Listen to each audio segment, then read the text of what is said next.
माझ्या गेल्या 3 तारखेपासून मी बाहेर पडलेली आहे घराच्या आत आणि अजून प्रचार करत होते. काल रात्रीपर्यंत लिटरली मीटिंग घेत होते. आज थोडी उशिरा बाहेर पडले. माझी प्रकृती खराब आहे. मला व्हायरल इन्फेक्शन झालेलं आहे आणि प्रतिसाद प्रचंड आहे. तुम्ही सर्वांनी पाहिला आहे, सोशल मीडियावर आहे, सभा कव्हर केलेल्या आहेत. चांगला प्रतिसाद मला प्रत्येक ठिकाणी मिळाला आणि जे काही फेक नरेटिव्ह तयार झाले होते लोकसभेच्या निवडणुकीमध्ये ते सगळे फेक नरेटिव्ह मला वाटतं यावेळी अत्यंत रद्दबातल ठरतील अशी परिस्थिती मला वाटते.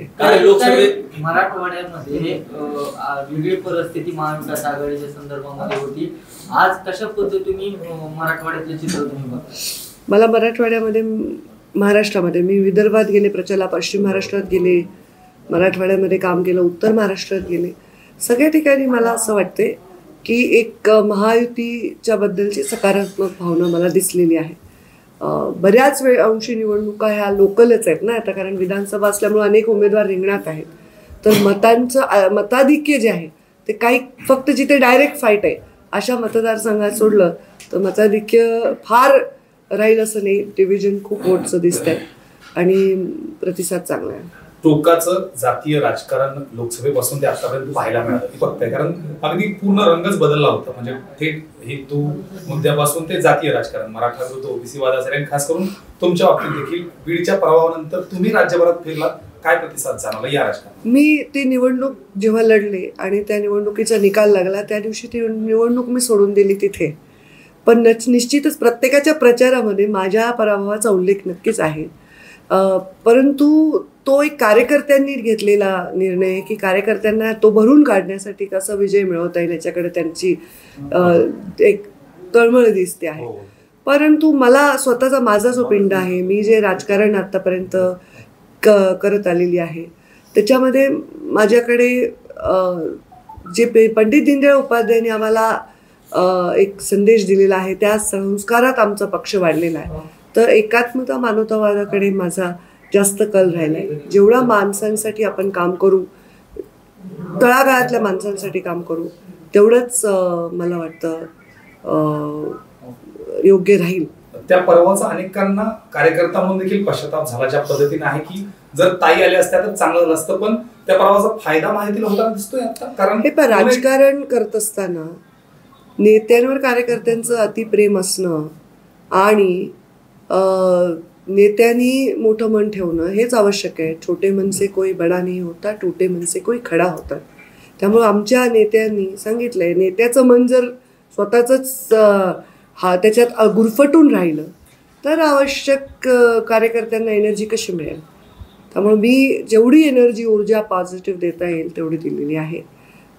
लोकसभा निवडणुकीनंतर मला डिस्ट्रॅक्ट करताय खूप. या निवडणुकीत तसं काही घडलं का की फेक नरेटिव्ह होता किंवा तसा काही प्रयत्न परत येता झाला असं वाटतं तुम्हाला? मला नाही वाटत. खूप बॅलेन्स्ड आणि खूप मॅच्युअरली ही निवडणूक माझ्या कार्यकर्त्यांनी हाताळली असं मला वाटतं. संघर्ष यात्रेनंतर मला वाटतं ही निवडणूक अशी आहे की दुसऱ्या किंवा तिसऱ्या नंबरवर तुमच्या सभा आहेत. गडकरी, देवेंद्रजी आणि त्यानंतर तुम्ही 11 सभेचा बघितला. सर्वाधिक मागणी तर सभेला होतीच पण तसा प्रतिसाद देखील होता. काय कारण वाटतंय? मी 2019ला स्वतः एवढी टफ निवडणूक लढवत होते तरी मी महाराष्ट्रभर सभा घेतल्या होत्या. यावेळी उलट थोडंसं असं झालं की सकाळच्या सभांचा कल थोडा कमी वाटला मला. त्यामुळे आम्हाला जे 7-8 सभा रोज घ्यायची सवय होती त्या दररोज होऊ शकत नव्हत्या. आणि आमच्या राष्ट्रीय नेत्यांच्या सभा असल्यामुळे अनेक वेळा आमच्या सकाळच्या टप्प्यातल्या सभा आम्ही रद्द करत होतो. परंतु तेवढ्याच सभा मी पूर्वी घेतल्या होत्या. मला नाही वाटत जेव्हापासून मी राजकारणात आले राज्याच्या तेव्हापासून असं कधी झालं की सभा राज्यभर मी घेतल्या नाही. यावेळी पण तशीच मागणी होती. मला काही वेगळी निवडणूक आहे असं वाटलं नाही.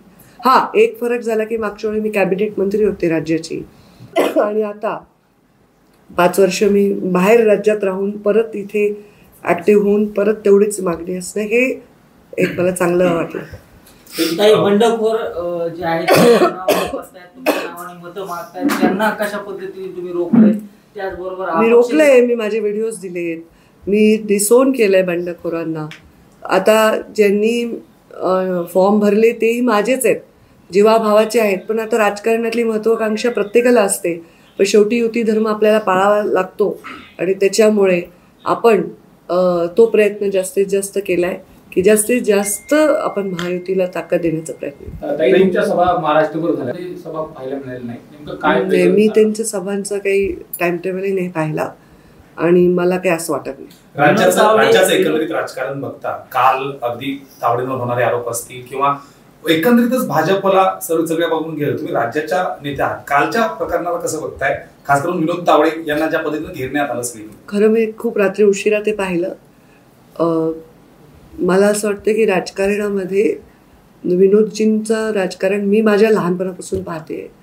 ते आमचे अत्यंत मेच्युअर नेता आहेत आणि त्यांनी असं करणार असं मला स्वप्नातही वाटत नाही. त्यामुळे मला असं वाटतं की त्यांच्या बाबतीत काहीतरी चुकीची घटना घडली आहे, काहीतरी चुकीची माहिती गेलेली आहे आणि विनोदजी असं करतील असं कोणाही भाजपच्या कार्यकर्त्याला विश्वास बसणार नाही. एखाद्या वयस्कर माणसाला आणतात आणि ते इश्यू करतात, तर बोगस मतदान हा इश्यू आम्हाला लहानपणापासून आम्ही ऐकतोय, तसं करता येत असतं तर मग आम्ही पण पडलोय ना इलेक्शनमध्ये. असं नाही आहे की नाही पडलोय. पडण्यासाठी बोगस मतदान असतं का?